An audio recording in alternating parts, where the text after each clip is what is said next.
Center Rog trenutno je odprt dobro leto in pol in v tem uvodnem letu smo res zabeležili zelo pozitivne odzive uporabnikov, uporabnic, obiskovalcev, tako da so praktično strukturirani programi, ki jih ponujamo, zelo zasedeni. V proizvodnih laboratorijih Centra Rog delujejo mentorji in naša osnovna dejavnost je izvajanje usposabljanj, kajti na ta usposabljanja lahko pride vsakdo od 14. leta naprej in se tu nauči posameznih tehnologij, tako tradicionalnih kot sodobnih. Ideja teh usposabljanj je, da se na triurnem srečanju uporabniki, uporabnice srečajo, spoznajo s tehnologijo, tu se naučijo varne uporabe strojev, varnosti pri delu, spoznajo, kako stroj deluje, mentor jim demonstrira, hkrati pa tudi sami preizkusijo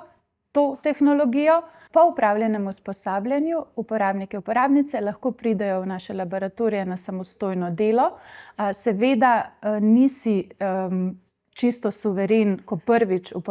opraviš usposabljanje v lesarskem laboratoriju za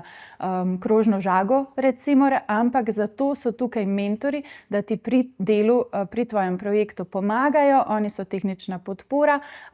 Vemo pa, da nekdo mogoče nikoli ne bi prišel samostojno delati ali nima samozavesti ali nima ideje, kaj bi izdelal, zato ponujamo tudi cel segment strukturiranih programov, to so potem ali enkratne delavnice, na katerih samo dobiš občutek, kaj to pomeni varjenje, preizkusiš to tehniko in te mogoče pritegne,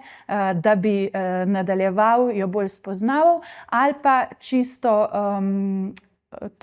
daljši strukturirani tečaji, na katerih pa potem se naučiš vse od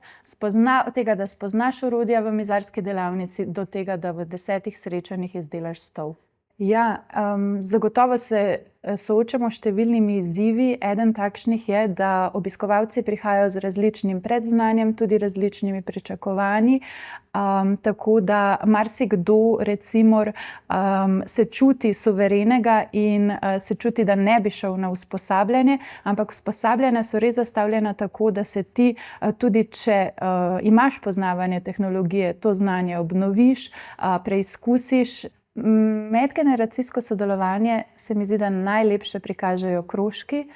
ki so namenjeni ljubiteljskemu ustvarjanju, spoznavanju tehnik. Recimo primer dobre prakse je klekljarski krožek, kjer se tedensko srečujejo gospe, mislim, da jih je tedensko vsaj 10, hkrati pa imajo pomladek v osnovnošolkah in srednjošolkah, ki prihajajo, in tukaj se mi zdi, da se res lepo kaže sodelovanje, izmenjava znanja in izkušenj. Hkrati pa je eden od naših rednih programov sobotnice, te so v glavnini namenjene otrokom, pogosto pa preizkušamo pa tudi nekatere znanja, tehnologije, ki jih te delavnice ob sobotah naslavljajo, so takšne, ki so zelo primerne za medgeneracijsko sodelovanje, tako da kar nekaj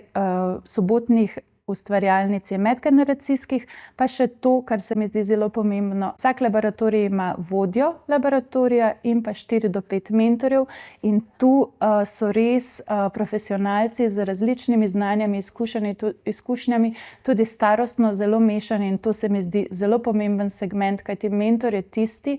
ki uporabniku preda svoje znanje, in tudi zelo smo veseli, da uporabniki že vedo, pri komu lahko za določeno znanje povprašajo, in to se mi zdi mogoče največji učinek ali pa največji doprinos medgeneracijskega sodelovanja.